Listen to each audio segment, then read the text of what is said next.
palavra de hoje é uma palavra que vai despertar quem estava distraído, é uma palavra que vai ativar, talvez quem carrega coisas que nem sabia que carregava. Eu não sei em que momento você está da tua jornada de fé, mas eu sei que não dá para permanecer como você estava a partir dessa palavra. Alguém está comigo? Diga amém. E o tema da mensagem de hoje é tempo de se levantar. Fala para quem está do seu lado, sacode alguém do seu lado e fala: é tempo de se levantar. É tempo de se levantar. Que se levantem homens e mulheres de Deus para esses dias. Que se levantem homens que governam bem a sua casa e não têm do que se envergonhar. Que se levantem bons gestores dos recursos e tesouros que receberam. Que se levantem líderes ousados e que não têm medo do futuro, olham para o futuro e sorriem com aquilo que vem. Que se levantem visionários que fazem o que ninguém fez, que criam o que ninguém criou, que perseguem o inédito de Deus. Que se levantem os criativos, os criadores, os que criam o que não foi criado, o que estabelecem o que não foi estabelecido. Que se levantem mulheres que cuidam bem daquilo que lhe foi confiado, são femininas, mas ainda assim fazem tudo o que foram chamadas para fazer, não fazem parte de uma agenda, porque foram chamadas por uma agenda dos céus. São mulheres de Deus, cheias de Deus. São como mulheres de Provérbios. Elas são sábias, elas lideram a sua casa, elas governam. Que se levantem jovens que não têm uma jornada fútil, pelo contrário, estão muito ocupados com uma agenda dos céus, estão perseguindo os sonhos de Deus para si. Que se levantem adolescentes apaixonados, vão usar de todo o tempo disponível que tem para se gastar e se deixar gastar. E quando forem maridos e quando forem esposas, já terão uma longa história com Deus. Eles não vão esperar que o casamento os completem, eles serão cheios quando chegarem no momento de casar. Alguém está pegando isso aqui em nome de Jesus? Eu vim aqui para fazer uma convocação. A igreja está crescendo, os dias são maus lá fora, Deus está fazendo coisas grandiosas, mas não é sobre um pastor, um pregador, uma denominação, uma placa, uma igreja. É sobre um tempo, é sobre um povo, é sobre aqueles que entenderam uma convocação e querem estar debaixo daquilo que Deus está fazendo nesses dias. Alguém quer fazer parte disso aqui? Diga eu. Nesse tempo, Deus está chamando intercessores. Tem pessoas que oram pela minha vida que talvez eu nunca vou conhecer. E por que oram? Oram porque não esperam uma recompensa de homens. Estão posicionados na brecha porque ouviram um chamado dos céus. Tem pessoas que oram por você que você nem imagina. Tem joelhos dobrados que te sustentaram em momentos que você talvez nem sabia. Sua avó, sua mãe, seu pai, amigos, ou pessoas que fazem parte da igreja e que te viram e perceberam que algo não está bem e sentiram de orar por você. Tem gente orando por você agora, tem pessoas orando nos corredores, tem gente orando atrás desse telão de LED. Utilizamos dessa estratégia. O inferno muitas vezes tenta se infiltrar para nos sabotar. Os intercessores estão infiltrados para te cobrir, para orar por você, para declarar que você vai ser tocado por Deus hoje. Tem pessoas que colocaram as mãos e oraram na cadeira que você sentou, e estão declarando sobre os seus filhos enquanto você está cultuando. Esse domingo é um marco na tua vida, essa palavra é um marco na tua história. Alguém pegando isso aqui em nome de Jesus? Que se levantem intercessores, aqueles que não são vistos talvez por muitos, mas são vistos por quem está vendo todas as coisas. Aqueles que militam em secreto, semeiam em secreto, pelejam em secreto. Que se levantem os mantenedores, aqueles que entenderam que é maravilhoso ter um dízimo muito grande, porque significa que Deus está fazendo algo ainda maior. Aqueles que já investiram em muitas empresas, negócios, perseguiram muitas coisas que talvez seriam um negócio do século, mas em algum momento entenderam: tudo isso passa, mas aquilo que eu estou semeando na casa de Deus, para a expansão do reino de Deus, é muito maior do que qualquer negócio, ou do que qualquer investimento. Que se levantem os escudeiros, aqueles que dão bom testemunho daquilo que estão vivendo, porque como dizia Martin Luther King, o que nos preocupa não é o grito dos maus, é o silêncio dos bons. Não são 10 esperneando contra o avanço da igreja, são milhares que usufruem do avanço dela, mas preferem se calar. Não. É chegado um tempo em que testemunharemos daquilo que o Senhor está fazendo, falando, agindo, que se levantem. Os mestres. O que é um mestre? Não é alguém que berra no YouTube criticando o movimento da igreja, é alguém que faz parte do corpo da igreja e discipula os novos na fé, é alguém que está ensinando os caminhos, os princípios, os preceitos, os desígnios.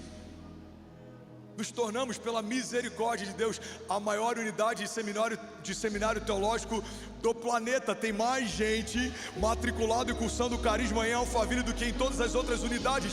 Isso não é sobre uma igreja, não é o fruto da liderança de alguém, não, é sobre uma fome, é sobre um povo que está se descobrindo na jornada de fé e quer conhecer mais, e quer se aprofundar mais, e quer mergulhar mais, porque entendemos que não faz sentido ser povo de Deus e não conhecer a palavra de Deus. Que se levantem os apóstolos, aqueles que têm desapego geográfico, porque foram chamados para um mover apostólico, aqueles que abrem frente, abrem caminho, aqueles que são pioneiros, aqueles que são imparáveis, insaciáveis. Que se levantem os pastores, aqueles que dão a vida pelas ovelhas, aqueles que cuidam, que ouvem, que colocam óleo sobre as feridas. Que se levantem os evangelistas. Como a igreja brasileira, não, eu vou ressignificar essa frase, como parte cética da igreja brasileira tem pelejado e combatido os evangelistas. Eles são um presente, eles não são o problema. Falta profundidade teológica, não é sobre isso. Eles estão apresentando Jesus para quem nunca ouviu falar, eles estão trazendo à memória coisas que dão esperança e que talvez se perdeu em algum momento. E quando as redes são lançadas e os peixes são trazidos, alguém precisa cuidar, discipular, ensinar, aprofundar. Não, deixa que falem de Jesus em todos os lugares. Deixa que falem em todos os cantos, em toda e qualquer oportunidade. Que se levantem evangelistas que quando falam de Jesus, o nome de Jesus na boca deles parece mais doce. Que se levantem homens e mulheres de mãos limpas, coração puro, e que são apaixonados pelo chamado e pela obra. Salmos 37:3 fala sobre um posicionamento poderoso, fala sobre coisas que precisamos entregar e coisas que precisamos fazer, coisas que precisamos esperar e coisas que precisamos nos posicionar para que aconteça. A palavra de Deus em Salmos 37:3 diz assim: confie no Senhor e faça o bem. A gente vai ler até o versículo 7. Assim você habitará na terra e desfrutará de segurança. Deleite-se no Senhor e Ele atenderá aos desejos do seu coração. Entregue o seu caminho ao Senhor, confie nele e Ele agirá. Ele deixará claro como a alvorada que você é justo, e como o sol do meio-dia que você é inocente. Então descanse no Senhor e aguarde por Ele com paciência. Alguém está comigo? Diga amém. O que eu amo nessa passagem é que ela fala sobre o que eu preciso fazer e também em quais áreas eu preciso deixar que Deus faça.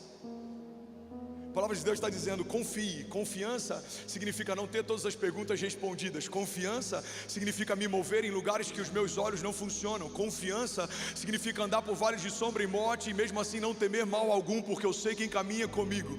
Confiança significa não ter medo dos maus que me cercam, porque eu sei que o maravilhoso conselheiro, Deus forte, Pai da eternidade e príncipe da paz não só habita em mim, como me reveste, Ele me guia, Ele me leva mansamente em águas tranquilas, Ele me leva em pastos verdejantes.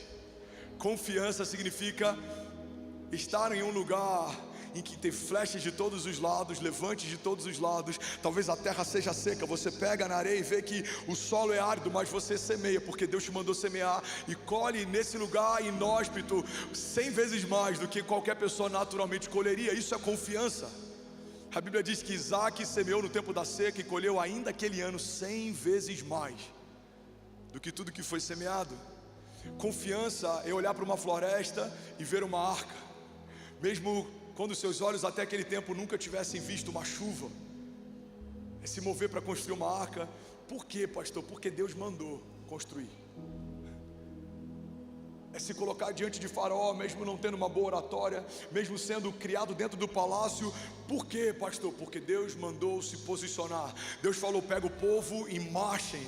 Mas Faraó não vai liberá-los, então que as pragas venham sobre um coração endurecido de alguém que se opôs a uma palavra de Deus. Mas Deus não vai retroagir na palavra que já liberou.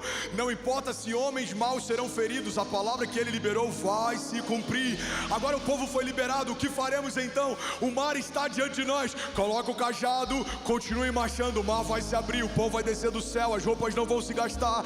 Durante o frio escaldante da noite eu serei coluna de fogo.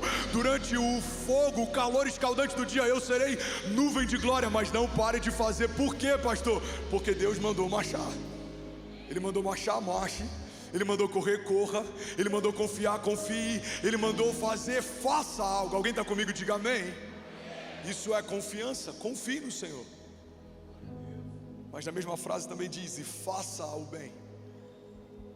Não é só confiar que Ele vai fazer, é também fazer a minha parte. A Bíblia fala em Tiago que pecado não é só o mal que eu faço, mas o bem que, podendo fazer, escolho não fazer. Omissão pode se tornar pecado. Eu posso ajudar, escolho não ajudar. Eu posso cobrir, escolho não cobrir. Eu posso fazer, escolho não fazer. Eu posso suportar, escolho não suportar. É uma escolha. Quando eu escolho não fazer o bem, eu quebro um princípio, um desígnio, um chamado.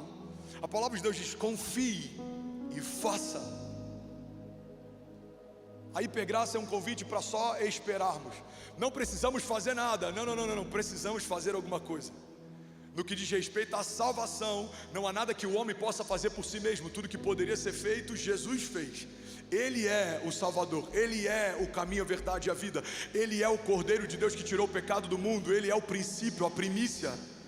Mas a partir de Jesus precisamos fazer alguma coisa. Façam, construam, preguem, porque senão as pedras clamarão, como ouvirão? A palavra de Deus diz: se não há quem pregue, falem no alto dos montes, falem no alto dos telhados, preguem a toda criatura, em todo tempo e em fora de tempo. Falem sobre os testemunhos, tragam a memória, escrevam para que todos vejam. Não se esqueçam do que o Senhor fez no passado. E a palavra logo em seguida diz: assim você habitará na terra e desfrutará de segurança. Versículo 4: deleite-se no Senhor. Em outras versões, agrada-te do Senhor, e Ele atenderá o desejo do seu coração. Isso fala sobre gratidão. Um coração grato com o que Deus fez está pronto para viver o que Deus vai fazer. Um coração grato com o que Deus cumpriu está pronto para ver novamente Deus cumprir.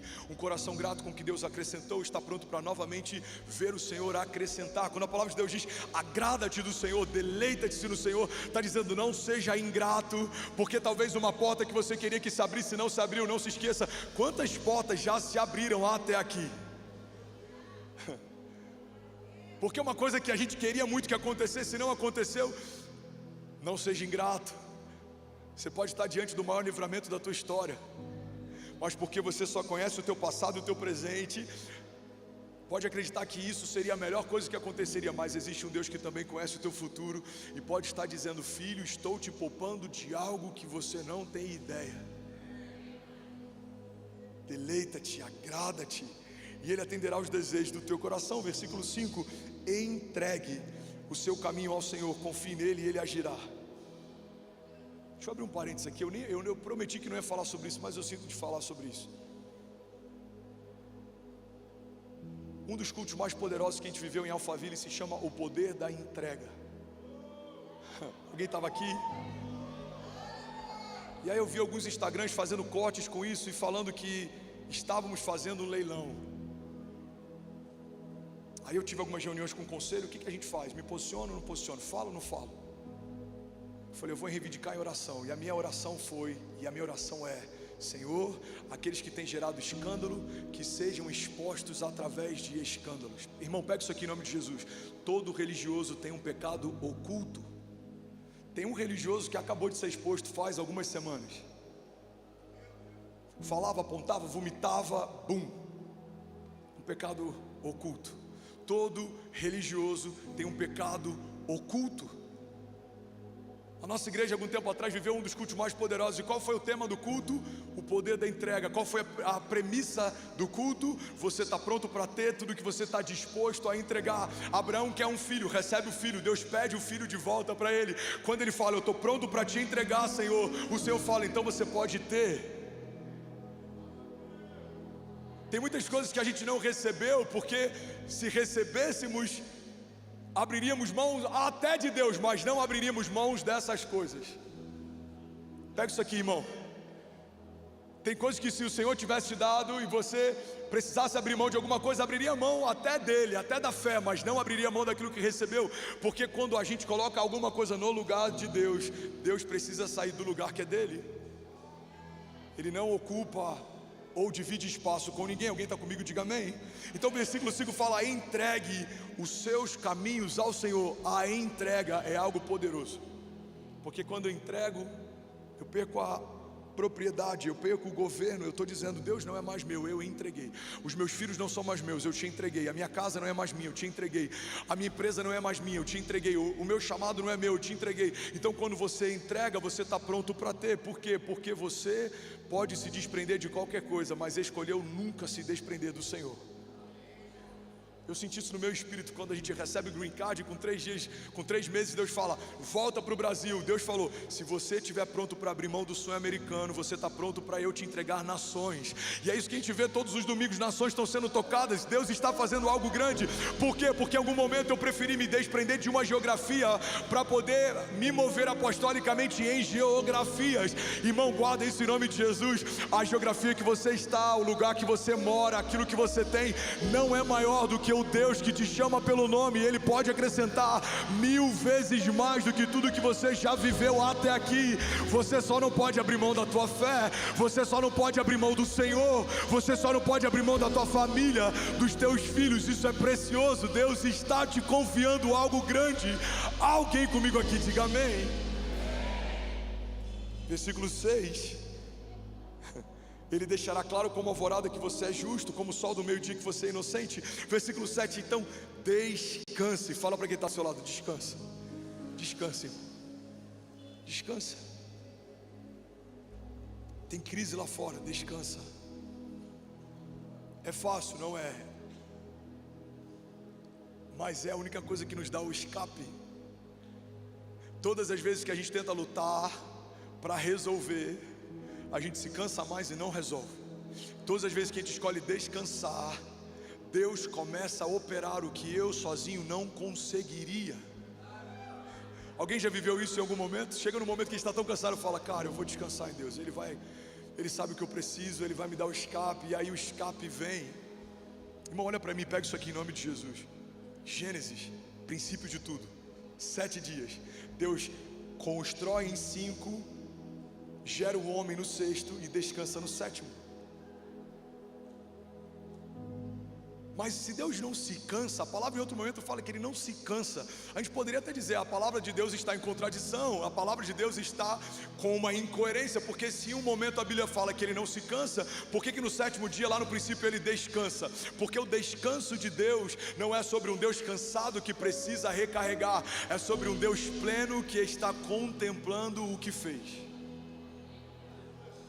E está chamando a criação para contemplar junto de si. Pega isso aqui, irmão. A contemplação ao final de um ciclo é a primícia para o próximo ciclo. Quando eu paro para celebrar o que Deus fez, eu me preparo para aquilo que o Senhor ainda irá fazer. Então imagina, a transição de um ano para o outro. Por que a gente fala tanto sobre o quão importante é, o quão profético é uma virada de ano? Porque nos despedimos de um ano extraordinário, celebramos um ano extraordinário, agradecemos um ano extraordinário e profetizamos um novo ano e declaramos sobre o novo ano. Então a transição de uma estação é quando você se despede de algo que a partir de agora se torna velho e você agora se reveste de uma nova estação que a partir de agora se torna o novo de Deus. Alguém está comigo? Diga amém. É como esse culto, eu estou dando o meu melhor, eu estou entregando tudo que eu posso, eu estou celebrando, eu estou olhando para cada detalhe, eu estou curtindo aquilo que Deus está fazendo, eu estou me deleitando aproveitando porque ao final do culto das 18 eu estou me despindo do velho, e no próximo domingo, 9 da manhã, eu estou me revestindo do novo. Deus está transicionando o tempo inteiro, está fazendo o tempo inteiro coisas novas, em algum momento se tornarem velhas. O novo de Deus é contínuo. Alguém está comigo? Então eu preciso, irmão, descansar no cumprimento de algo que Deus fez até aqui, e contemplar para crer naquilo que Deus vai fazer a partir daqui.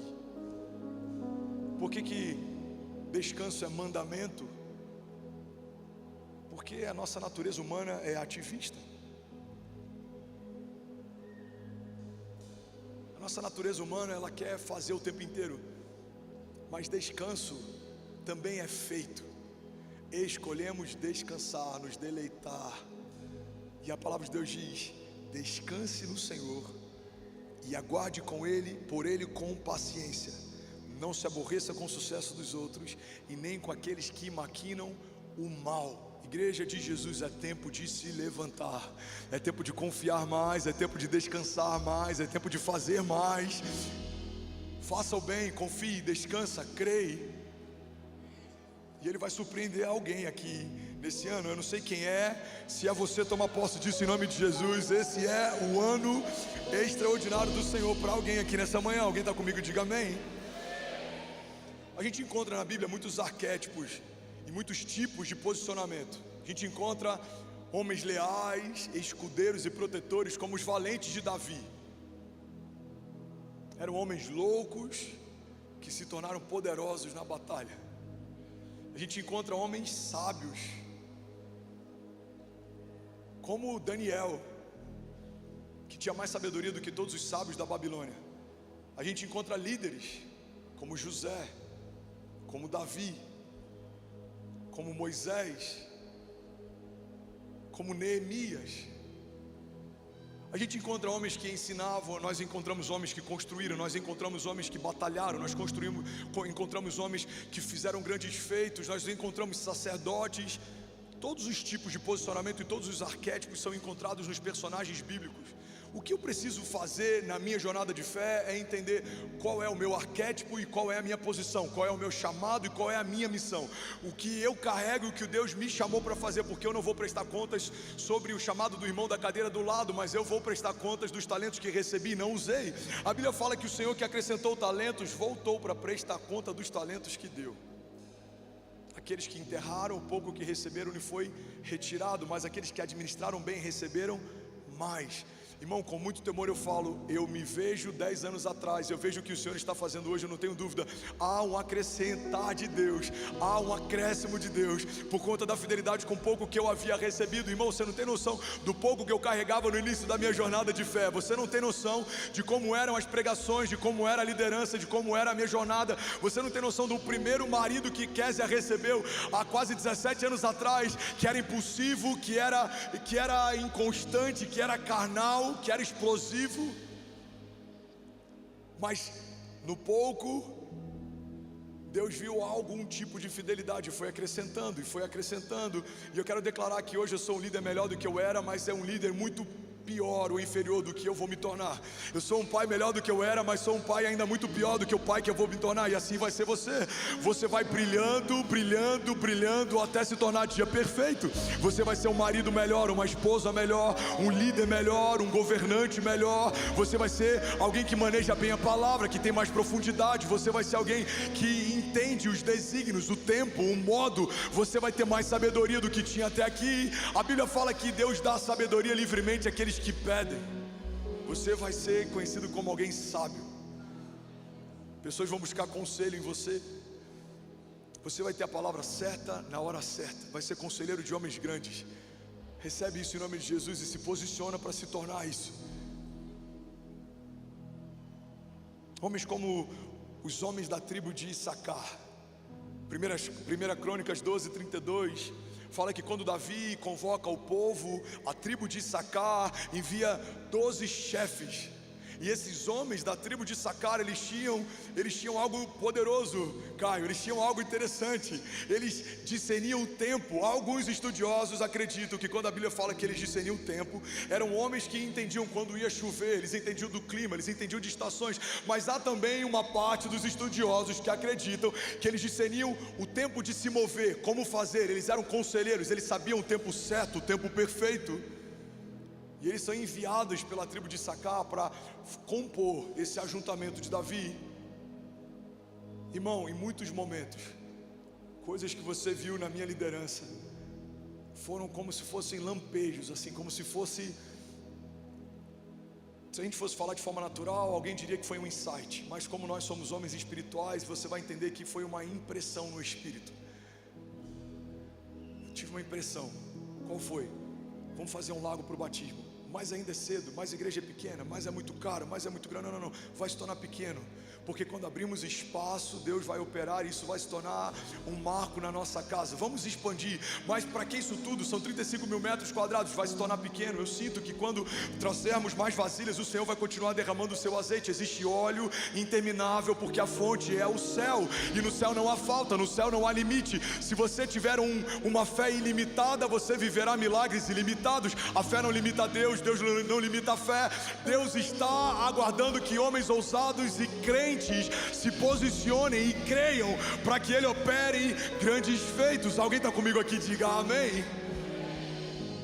Que se levantem homens como os chefes da tribo de Issacar, que discernem o tempo. Você vai falar na tua empresa, você que é empresário, é tempo de comprar. O seu conselho vai falar, não é para comprar, o mercado diz que não é para comprar, os índices dizem que não é para comprar. Você vai falar, não, esquece tudo isso. Deus me disse para comprar. Compremos. E vai ter momentos que você vai falar, é hora de vender. Não tem como, está no meio de uma valorização, é o melhor momento, vai explodir. Não é sobre o que o mercado diz, é sobre o que o meu Deus me disse. Mulher, a casa está linda, é tempo de se mudar. Amor, não faz isso. Acabei de fazer os móveis planejados, a gente está tão feliz. Não, você não está entendendo. Isso aqui é incrível, mas Deus me mostrou que tem algo maior. Se prepara as malas, tem mudança. Aqueles que caminham com Deus precisam ser desprendidos de tudo que é natural, porque o sobrenatural ama confundir o natural. Porque Jesus vem andando sobre as águas e não voando, porque voar é algo natural, os pássaros voam, mas andar sobre as águas era algo inédito, ninguém nunca tinha visto. Quem pode submeter a matéria a algo inédito? Só aquele que estabeleceu as leis naturais, aquele que estabelece a densidade da água, aquele que estabelece a dinâmica da gravidade. Ele pode confundir. Aquele que estabelece o átomo pode dividi-lo. Aquele que estabelece a história pode separá-la. Você pode não crer em Jesus, mas o teu calendário, e tudo que você faz, e tudo que você compra, e a tua data de nascimento, e a tua certidão de nascimento, tudo fala a respeito de um tempo que é marcado entre antes e depois da vinda dele. Ele mudou a história, ele mudou o calendário, ele afetou tudo, ele mudou a política, ele mudou como nos movemos, ele mudou tudo, porque ele é Deus. Quem faz a história, quem cria a história, pode alterá-la como quer. Alguém está comigo? Diga amém. Isaías 9,6 fala que Ele é o Pai da eternidade. Ele não é o Criador, Ele é o Pai, porque não é uma criação, é filiação. Não é algo que foi feito pelas mãos dele, é algo que saiu de dentro dele, é algo que carrega o DNA dele. A história chama Deus de Pai. Igreja de Jesus, a história chama Deus de Pai, e estamos ansiosos, preocupados em como será a nossa história. A história bate continência quando Ele fala, ela se move de acordo com o que Ele diz. Então não andeis ansiosos com coisa alguma. Lancem sobre mim a vossa ansiedade, diz o Senhor, eu tenho cuidado de vocês. Por que estamos ansiosos? Se a ansiedade é uma preocupação antecipada com algo que não se estabeleceu, quando entendemos que na verdade tudo que ainda vai se apresentar para mim já se apresentou ao meu Deus, não há nada que o surpreenda, ele não é pego de surpresa. O que é futuro para homens não é futuro para Deus. Alguém comigo aqui, diga amém. Jesus, eu tenho 17 minutos para terminar essa mensagem. Alguém está recebendo algo de Deus aqui nessa manhã? Isso poderia ser uma série. Ainda bem que eu vim, Jesus. Homens que discernem o tempo. Homens que discernem o tempo vão ser lembrados na história como homens visionários. Cara, você é muito visionário. Não, você não viu nada extraordinário.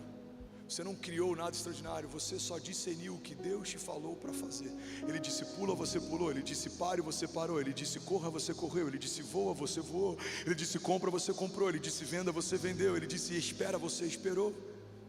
E por que amigos que começaram a jornada de fé junto, ou alguns que talvez começaram antes, não chegam em lugares que você chegou? Porque talvez em algum momento discerniram e não obedeceram, ou talvez nem discerniram o que Deus estava pedindo. Porque a história, ela tem 3 grupos de pessoas: aqueles que não ouvem, creem em Deus, mas vivem como se Deus não existisse. Não consultam para tomar decisões, não consultam para ir ou para ficar. Eles creem que Deus é o Deus de todas as coisas, mas não perguntam para Deus sobre nada. Não consultam a Ele em nenhum momento. Esse é um ateísmo prático.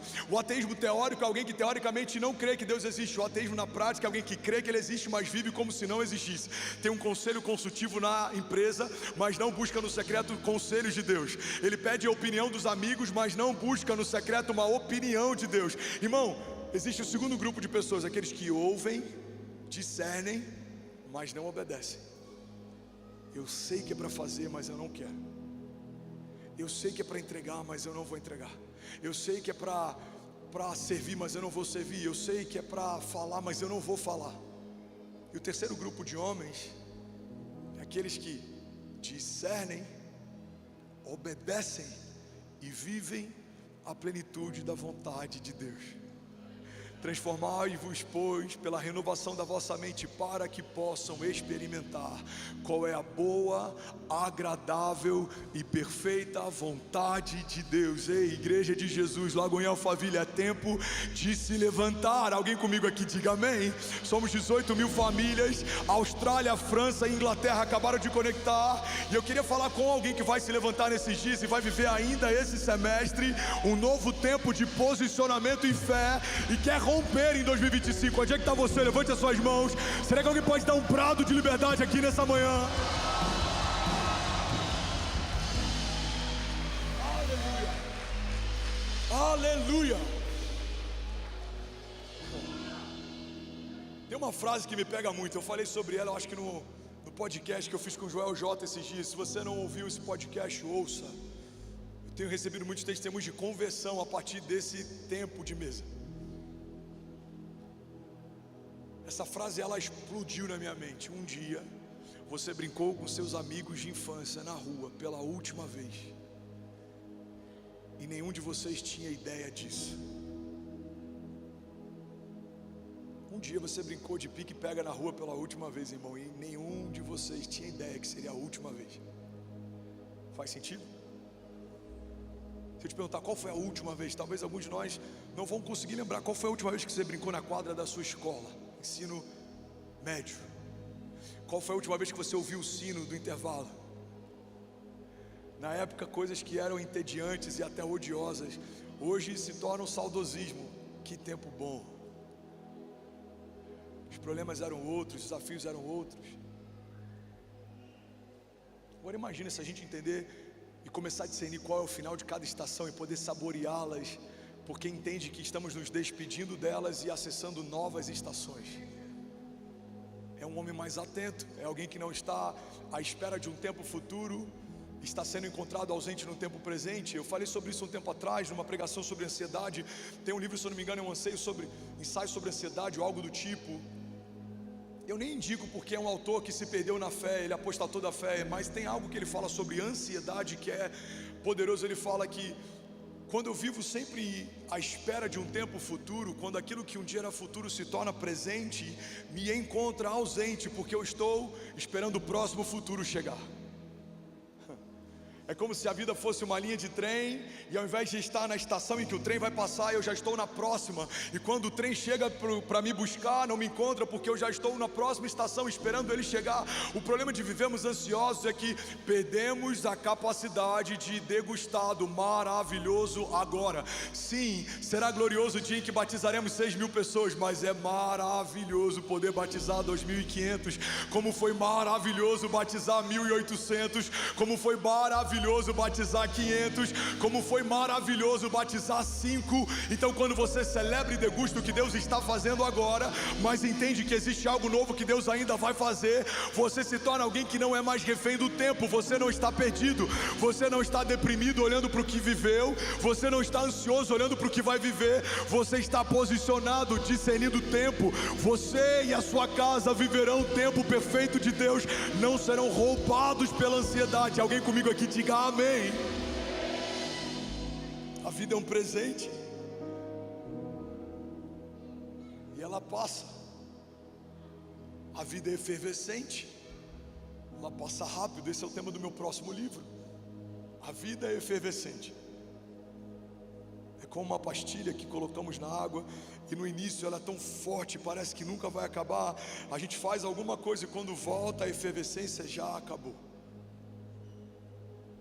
Então precisamos nos levantar com o presente que recebemos para fazermos algo que vai durar além do tempo presente, algo que ecoe na eternidade, algo que seja maior do que nós, algo que não seja só sobre o nosso deleite. Alguém está pegando isso aqui? Diga amém.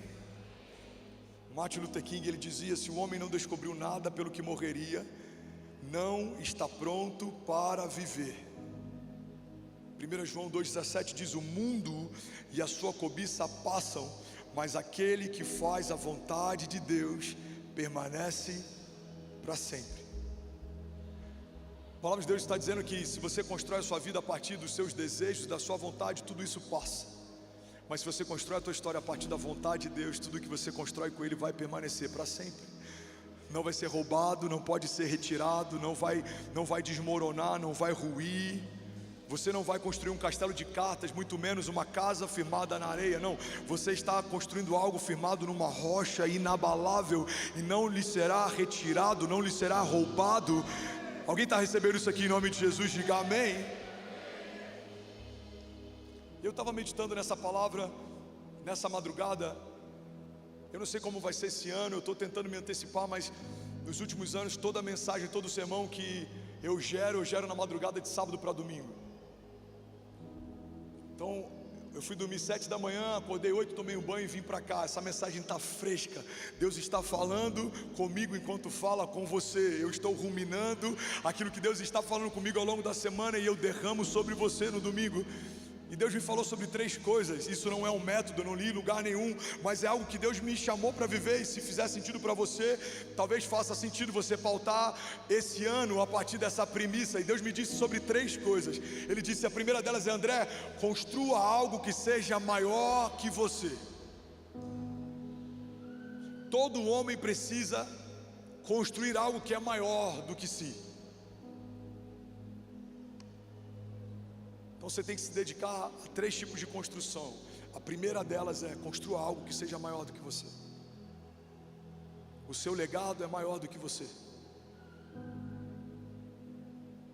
Construa algo que é maior do que você. Médicos, não é só sobre aumentarmos o ticket médio da consulta, é sobre desenvolvermos também teses que vão mudar a medicina.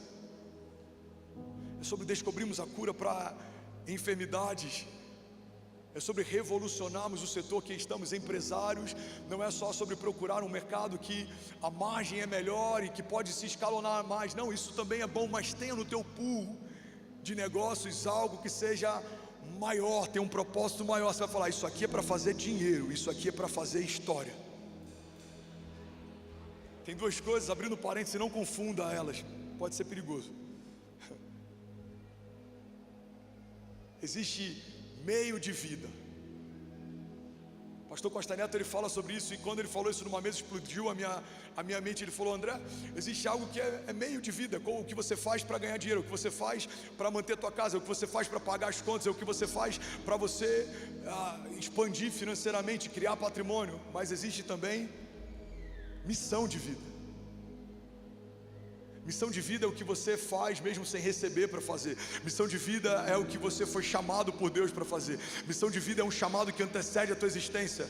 Quando confundimos as duas coisas, isso é muito perigoso. Inclusive, a tentação de Jesus fala a respeito de uma tentação que todo ministro sofre. Pastores, olhem para mim e peguem isso aqui em nome de Jesus. Vocês estão recebendo algo de Deus? Vocês estão comigo aqui? Tem algum carismático aqui? Tem algum voluntário apaixonado aqui? A primeira tentação do teu ministério vai se mover exatamente dessa forma. Jesus, ele sente fome, e aí Satanás fala para ele: você não está com fome? Ou seja, existe uma necessidade clara. Todas as vezes que você tiver uma necessidade, você vai ser tentado a partir de uma oportunidade. Satanás fala: existe uma necessidade, você tem fome. Por que você não ordena para que essas pedras se transformem em pão? Primeira tentação de todo chamado, de todo ministério, é usar do dom para suprir a necessidade. Eu preciso pagar a conta. Pregadores itinerantes, eu vou pregar mais. Eu preciso pagar a conta, eu vou fazer mais. Eu preciso pagar a conta. Você que é empresário e tem uma missão de vida, e você talvez, sei lá, quer fazer algo que vai mudar a vida de órfãos, de pobres. Você quer fazer algo, agora eu quero misturar isso com o meu negócio. Não misture. Negócio é negócio, missão é missão. Você está comigo? Negócio é negócio, missão é missão. No último ano eu lancei 2 negócios. Nesse ano eu devo lançar mais 2. Mas por que eu não saio daqui da igreja local? Por mais que seja tentador, por mais que hajam muitos convites, porque eu quero estar plantado numa casa. Eu quero que meus filhos tenham a dinâmica de vir de mão dada comigo para a igreja. Eu quero ver uma igreja florescer, eu quero ver uma igreja prosperar. Eu não quero me tornar alguém que está sem rumo, que está sem casa, sem cobertura, não. Eu tenho um pastor que eu presto contas, que eu falo com ele, que eu me abro. Eu tenho pastores que eu pastoreio, que eu lidero. A gente está vendo algo acontecer, mas quando fala sobre negócios, é um André empresário. Quando fala sobre chamado, é um pastor de ovelhas, é um apóstolo de Deus, é alguém que foi chamado para fazer algo maior do que ele. Alguém está comigo? Diga amém. Não confunda missão de vida com meio de vida. Então construa algo maior do que você, algo grande que quando você passar vai permanecer, algo grande que quando você se for vai permanecer, algo grande que em algum momento fala sobre você, mas daqui a pouco você é parte disso, mas isso se tornou maior do que você. Alguém está pegando isso aqui? Diga amém. Segunda coisa que Deus falou comigo: André, todo homem precisa construir algo que seja maior do que ele. E segundo princípio, precisa construir algo que seja uma expressão dele. E aí entra os nossos filhos. E aos artistas e criativos, aí entra a sua autoralidade. A sua arte é uma expressão de você. Os seus livros são uma expressão de você. Os seus filhos são uma expressão de você. A sua pintura é uma expressão de você. Tudo que vai surgir a partir do que você crê, vê, sente, é uma expressão de você. Então eu preciso construir algo que é maior do que eu, mas eu também preciso construir algo que é uma expressão de quem eu sou. E aí vem o terceiro princípio que Deus falou comigo nessa madrugada: André, todo homem precisa construir algo que não seja sobre ele. Então construa algo que seja maior do que você, construa algo que seja uma expressão de você, e construa algo que não seja sobre você. Isso aqui não é sobre mim. Eu ganhei uma terra no final do ano passado na Bahia, e vamos construir esse ano ainda um orfanato em nome de Jesus. E tem crianças que talvez nunca vão saber o meu nome, não vão saber o nome dos investidores, e não vão saber o nome de quem ajudou a construir, mas não é sobre a gente. A gente vai fazer projetos que talvez pessoas nunca nem vão saber que a gente está envolvido. A gente ajuda igrejas que vocês nem têm noção.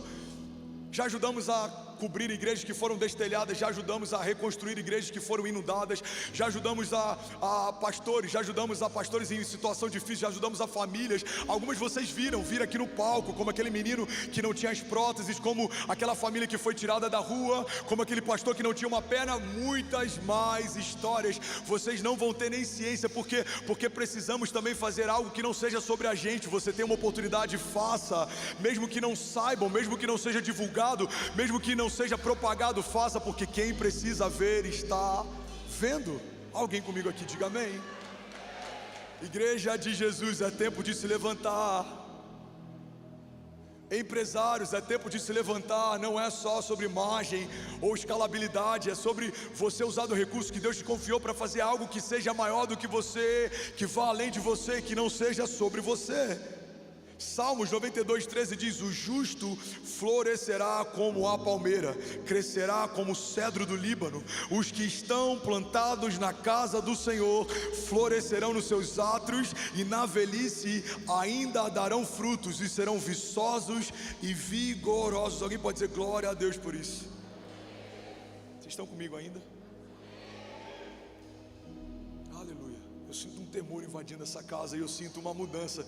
Deus está nos chamando para transicionar, irmão. Deus está nos chamando para algo mais elevado, mais puro, algo que é maior do que nós, algo que vai além de nós. Alguém pronto para viver esse chamado com Deus esse ano?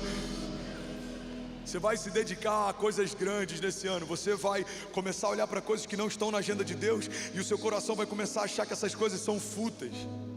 Faça essa oração: Deus, me mostra o que é fútil e tira o meu coração dessas coisas. Eu não vou conseguir mais ter alegria naquilo que o teu coração não tem alegria. Eu não vou conseguir mais me dedicar àquilo que o Senhor não quer que eu me dedique. Mas também coisas que talvez eu me esqueci ou que ficaram secundárias, coloca o meu coração inclinado nessas coisas. Leva os meus olhos para aquilo que o Senhor está fazendo para esse tempo. Não me deixa perder, Jesus, aquilo que está na tua agenda para esses dias. Jesus, não faça algo grande na terra e me deixe de fora. Me deixe participar daquilo que o Senhor está fazendo. Alguém comigo aqui, diga amém. João 15:8, eu vou finalizar aqui e eu concluo no final, no culto da noite. João 15:8 diz: o meu Pai é glorificado pelo fato de vocês darem muito fruto, e assim serão meus discípulos. Igreja, olha para mim. Eu lembro que eu preguei sobre isso num culto sobre grandeza, e eu quero relembrar de forma bem rápida. Myles Munroe, ele falava que não roubamos a glória de Deus quando nos tornamos grandes e nos perdemos. Roubamos a glória de Deus quando, por medo de nos tornarmos grandes, preferimos nos apequenar. Você é uma árvore frondosa, mas preferiu ser um bonsai. Você é um pai de multidões, mas preferiu ficar só entre os seus. Você é alguém que foi chamado para liderar na nação, mas prefere liderar no bairro. Você foi alguém que foi chamado para falar no alto dos telhados, mas se amedrontou e prefere falar só em algumas mesas. Você rouba a glória de Deus quando não se torna tudo que foi chamado para se tornar. É como uma árvore frutífera que prefere não frutificar. É como uma águia que prefere voar baixo. João 15, na versão A Mensagem, diz: eu sou a videira, vocês são os ramos, e quando vocês estiverem unidos a mim e eu a vocês, num relacionamento íntimo e orgânico, não imaginam que colheita terão. Separados, vocês não poderão produzir. Qualquer um que se separa de mim é como um ramo morto que é apanhado e jogado na fogueira.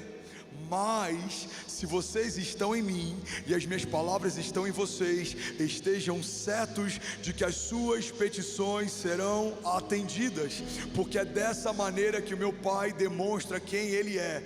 Quando vocês produzem frutos e quando demonstram maturidade como meus discípulos. Salmos 2:8 diz: me pede e eu te darei nações como a tua herança e os confins da terra como a tua propriedade. Mateus 5:14 diz: vocês são a luz do mundo. Não se pode esconder uma cidade construída sobre um monte. E também ninguém acende uma candeia e a coloca debaixo de uma vasilha. Pelo contrário, coloca no lugar apropriado e assim ilumina todos que estão na casa. Então assim brilhe a luz de vocês diante dos homens, para que vejam as suas boas obras e glorifiquem ao Pai de vocês que está nos céus. Alguém pode receber essa palavra em nome de Jesus?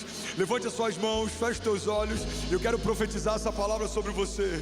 A luz que Deus colocou em você brilhará sobre aqueles que estão ao teu redor, e eles verão as boas obras do Pai em vocês, e eles verão os testemunhos dos milagres que vão cercar vocês, e eles verão o cumprimento das promessas que se cumprirão sobre vocês, e eles glorificarão ao Pai que está nos céus. Homens céticos verão a glória de Deus sobre você e vão precisar crer.